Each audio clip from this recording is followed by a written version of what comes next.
This morning I'm standing somewhere just outside of Mito city centre because today we've had a temperature drop and we're also getting some raindrops.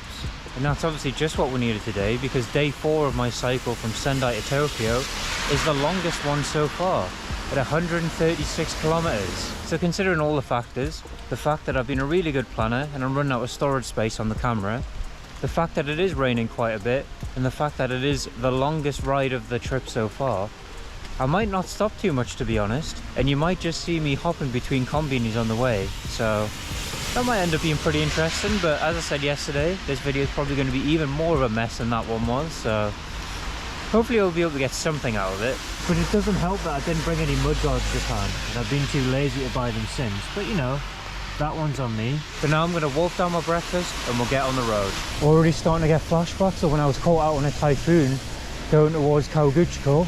But I don't think any typhoons or anything like that are forecast, so it should just be rain. So let's just hope this passes sooner, because I can't really be bothered to listen to screeching disc brakes for 6 hours plus. Well, I've just had my first stop of the day already, after 2 kilometers. Didn't bring any gloves with me on this trip, so I've had to pop into the Konbini and get some. And it had to be the Konbini because it's still too early for any normal sports shop to be open. So I've had to cram my mammoth Western hands into gloves that are made for the general size of the Japanese population. But my hands are toastier now, so that's the main thing. I'll tell you what though, there's not really too much that makes me feel like I'm back in the UK. Like a bike ride at just over 10 degrees with rain. So maybe if I put a spin on it like that, it won't be as bad as I think it's going to be. Yeah, I'll keep telling myself that. When I initially looked at the weather for this trip, it was sunny and just over 20 degrees, as the other days have been. And I was debating not bringing leg warmers with me. Man, if I hadn't brought the leg warmers, I'd be feeling so rough right now. So happy that I have. I am feeling this Monday morning rush hour. The roads around the city centre there were not too pleasant, but seems like it's starting to calm down a little bit. So at least it's not too windy, because I feel like on bike rides you've got that trifecta of things that are going to make your experience worse. And that is rain, wind and cold. Oh yeah, get a load of them brakes. And I feel like when you've got one of those 3 things, then it's still all good. When you've got 2 of those 3 things, like today, then yeah, it's a little bit crap, but it's still fine, still perfectly rideable. But once you've got all 3, oh man, that's when it really starts to suck. And wind is the worst one out of the 3. So I'm glad that's excluded from the conversation today. And I'm thinking now, I've actually been quite lucky when I've been in Japan so far. Because I mentioned I've been caught out in a typhoon before on the bike. But I've not really experienced any strong winds. In fact, the entire time the wind situation's been pretty chill. There's not really been any strong winds on any rides. On average, the winds are much worse in Newcastle when I've been riding, but I don't want to speak too soon. I've only been riding the bike here for like a month and a half. Well then, I've run into a problem which I really didn't want to happen today, and that I was meant to turn right on a road that seemingly didn't exist. So it's time to rely on the good old rerouting of the hammerhead and see where that takes me. Wish me luck. I made another little quick stop at the Konbini, but luckily, right next to the Konbini, got a lovely little temple area. And that's good because I wasn't planning on stopping at any temples and shrines anytime soon. But now we've got something else to help keep our dander up and help get us through the first part of this ride. So I'm getting into it now, I'm starting to warm up a little bit. It wasn't as grim as it was in the city centre of Mito. Nearly tripped over a rock there. But what's going to make it even better is we take in some of this. Since this was a bit unexpected, I've left my phone on my bike, so I don't actually know the name of where we are right now, but I'll drop it on the screen. But it's another absolutely stunning location.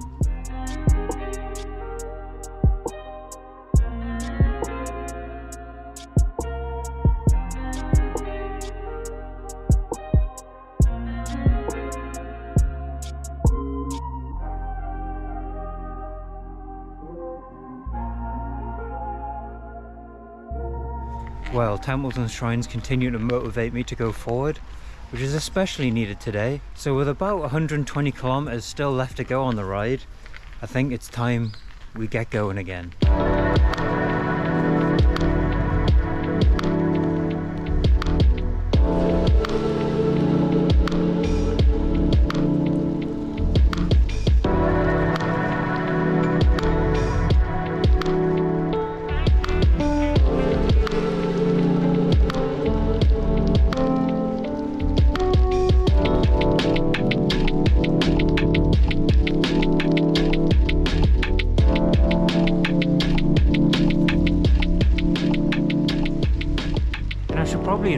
pair of waterproof socks at some point, because my feet are soaking already. But that does make the good excuse to buy another pair of Family Mart socks at some point on this ride, because I have no idea what they're doing over there at Family Mart, but they blow the Nike socks that I'm wearing right now out of the water. It's unbelievable. Tell you what though, the main roads have broken away into some nice farm roads quite quickly though. Obviously it would be much nicer if the sun was out in these types of roads, but I'm still having a good time so far.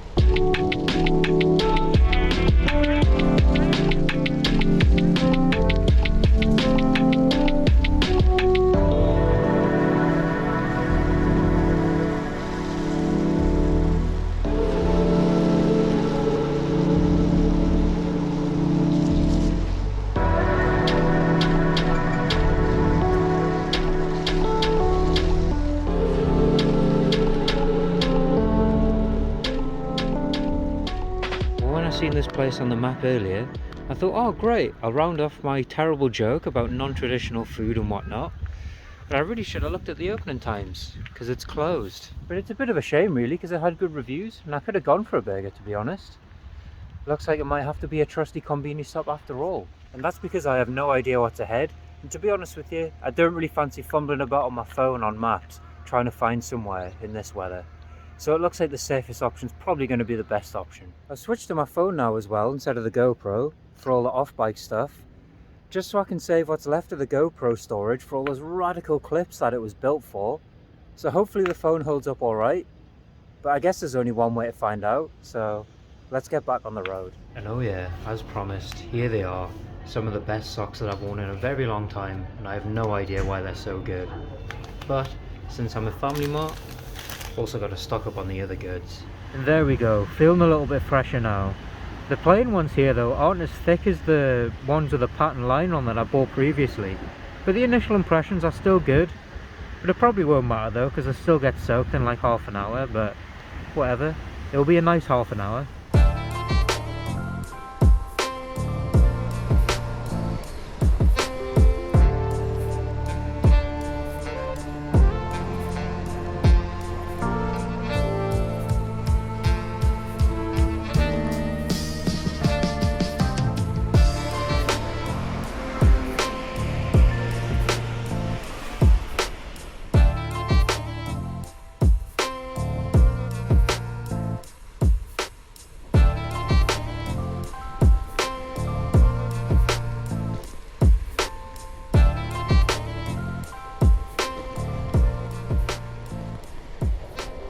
I've accepted the fact now that my entire time riding in Tokyo is going to be in the dark, so might as well see some more things while it's light.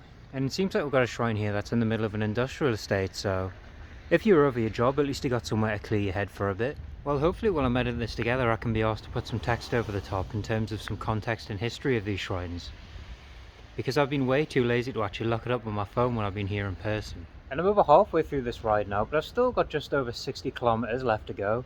So there's still a decent amount of time on the bike left, but since it's a pretty long ride, like I was saying earlier, I'm probably not going to stop too much more.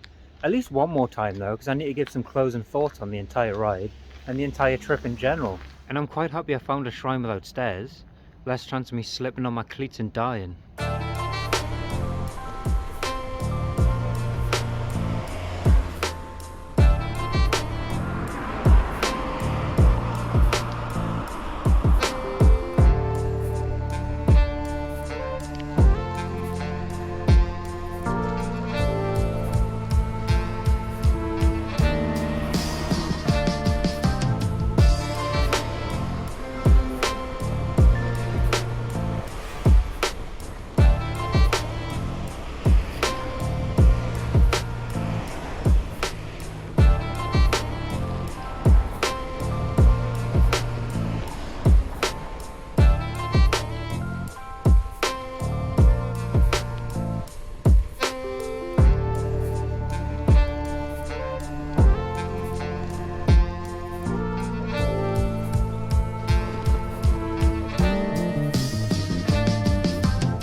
I don't know about you, but this seems like a nice little spot to end on.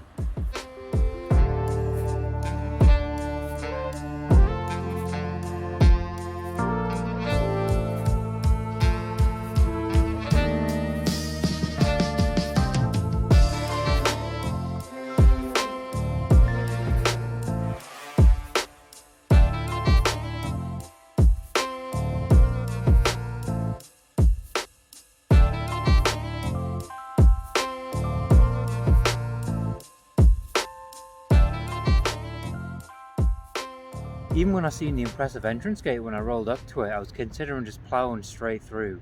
But I'm really glad I didn't, because that was really nice inside. And it's really been paying off following my own advice from these videos, but to be honest, I think I'm just saying these things to keep myself on track, to try and get the most I can out of these rides. And I have moved on to a random park at the edge of Chiba now, just so I can have my last little pit stop before I go all out and ride through Tokyo back to home. And it's also the perfect time to have our last little conversation, because I might have about 40k to go, but I can feel my energy levels are dropping, so this might be the last time that I can formulate a proper conversation in front of a camera right now. So even though it's not quite done yet, I can safely say that my tour from Sendai to Tokyo has been an amazing time. With the power of hindsight, if I could tweak the routes a little bit, just to make it a little bit less main road heavy, it would make it perfect, but it was still really good for what it was. And apart from this issue with the screw on the rack, the bikes ran absolutely perfect. Absolutely no issues with it on this tour. But as you can see, it needs a good clean. It's very dirty now. And after this, I'll throw in some night riding footage of me going through Tokyo, but I can't promise it'll look any good. And that's going to end my little series for my cycle from Sendai to Tokyo. I hope you've been able to take some enjoyment out of these, because I know these videos have been pretty crap, right? But no one gets it right on their first time. It's a learning process, you know? Well, it was a great time for my phone to run out of battery there. But until the next time I see yous, whenever that might be, or you never know, after this I might never show my face again. Either way, I've had some fun rides this weekend and I've enjoyed myself, so at least that's what matters in the end, eh? But I'll catch you later.